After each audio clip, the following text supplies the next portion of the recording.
Kenal, di sini saya akan mempresentasikan hasil EAS Statistika.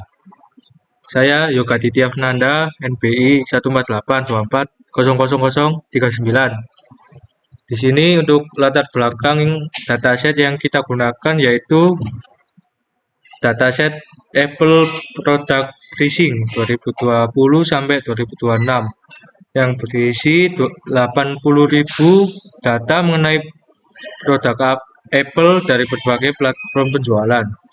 Dataset ini memuat informasi seperti platform, kategori produk, nama produk, kondisi harga, peluncuran harga saat ini, diskon, event penjualan, rating, jumlah ulasan, serta status stok. Pada penelitian ini, atribut stok status digunakan sebagai target klasifikasi yang terdiri dari 3 kelas, yaitu in stock, low stock, dan out of stock. Dengan menggunakan algoritma decision tree, penelitian ini bertujuan membangun model yang mampu memprediksi status stok produk berdasarkan karakteristik yang dimiliki sehingga dapat membantu proses pengelolaan persediaan dan pengambilan keputusan dalam penjualan. Selanjutnya untuk pengenalan data dan processing. Pada tahap pengenalan data dan processing, saya mengimport library Pandas, NumPy, Matplotlib, dan Seaborn untuk membaca, mengolah, dan memvisualisasikan data.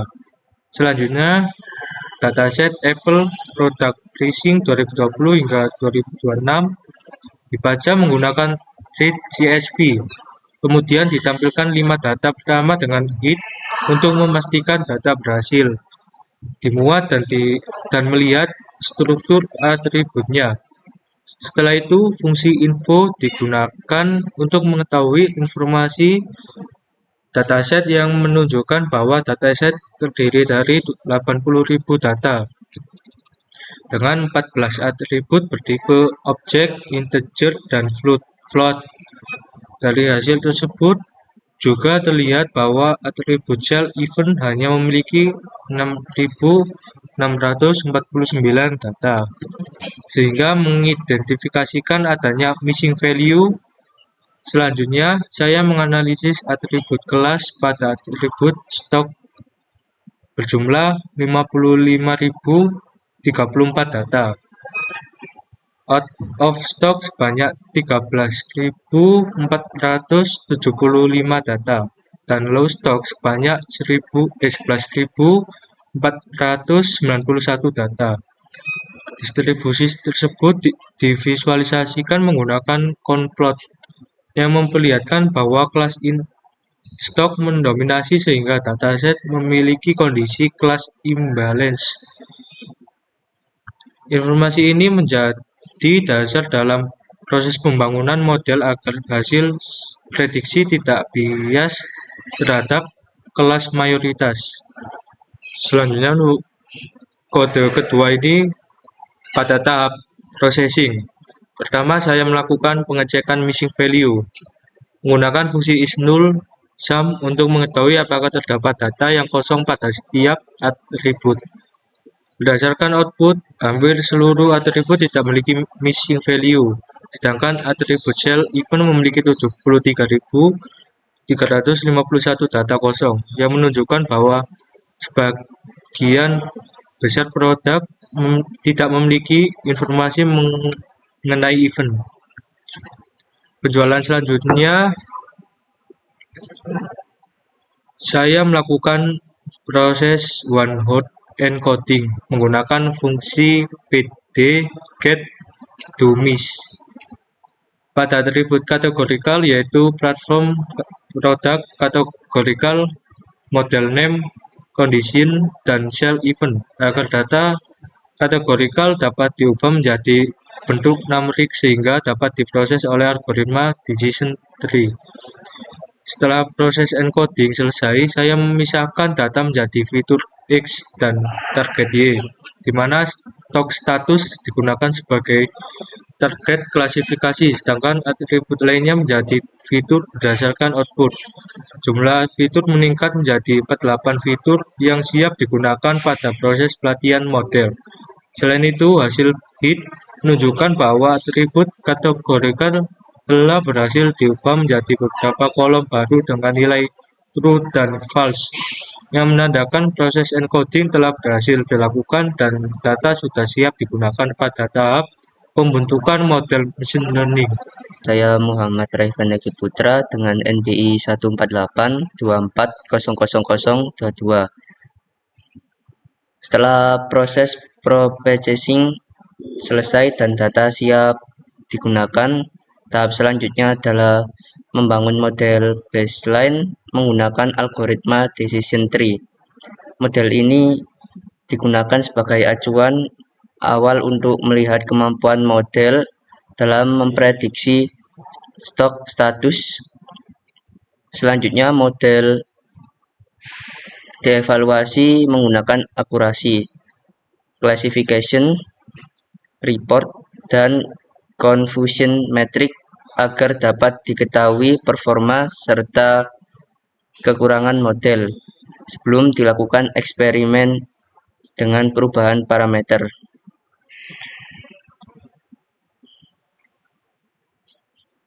Pembangunan model baseline.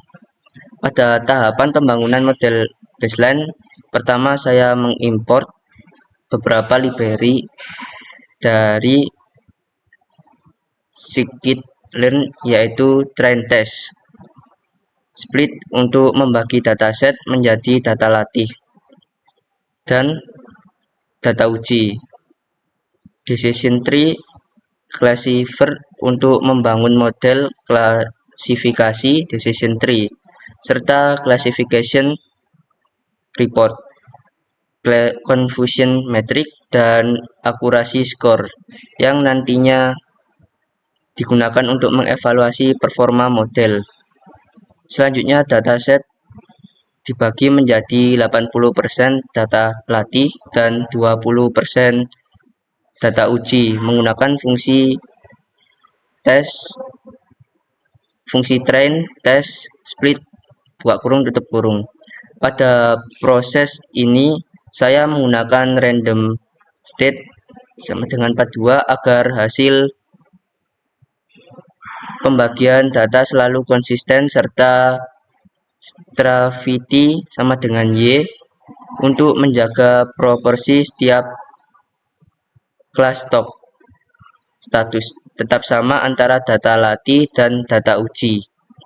Setelah itu, saya membangun model baseline menggunakan algoritma decision tree dengan parameter random state sama dengan 42. Kemudian model dilatih menggunakan data latih melalui fungsi buka kurung, melalui fungsi fit buka kurung, tutup kurung.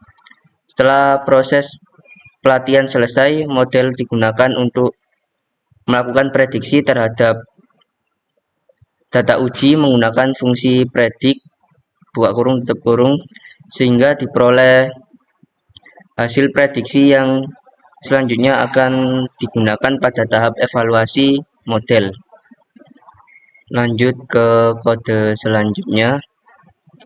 Setelah model baseline selesai dibangun, langkah berikutnya adalah melakukan evaluasi untuk mengetahui kinerja model. Pertama, saya menghitung nilai akurasi menggunakan fungsi akurasi underscore score buka kurung, tutup kurung. Berdasarkan hasil yang diperoleh, model memiliki tingkat akurasi sebesar 56,10%, yang berarti sekitar 56% data uji berhasil diprediksi dengan benar. Selanjutnya, saya menggunakan classification report buka kurung, tutup kurung untuk melihat nilai precision, recall, dan F1 score pada setiap kelas.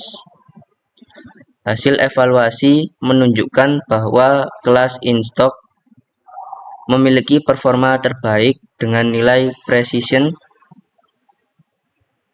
0,74, recall 0,71, F1 score 0,73. Sementara itu, kelas low stock memiliki precision 0,18, recall 0,20, dan F1 score 0,19. Sedangkan kelas out of stock memperoleh precision 0,23, recall 0,25, dan F1 score 0,24. Perbedaan ini menunjukkan bahwa model masih lebih baik dalam mengenali kelas in stock dibandingkan dua kelas lainnya yang dipengaruhi oleh distribusi data yang tidak seimbang. Selanjutnya, hasil prediksi divisualisasikan menggunakan confusion metric untuk melihat jumlah prediksi yang benar maupun salah pada setiap kelas. Dari visualisasi tersebut, terlihat bahwa sebagian besar data in stock berhasil diprediksi dengan benar sebanyak 7.841 data. Sedangkan masih terdapat beberapa data low stock dan out of stock yang diprediksi sebagai in stock. Hal ini menunjukkan bahwa model baseline masih cenderung memprediksi kelas mayoritas sehingga performanya pada kelas minoritas masih perlu ditingkatkan. Perkenalkan, nama saya Muhammad Radan Ferdiansyah, NPI 148240024. Di sini saya akan menjelaskan tentang eksperimen pembanding dan limitasi. Pada eksperimen yang pertama, saya melakukan perubahan parameter pada algoritma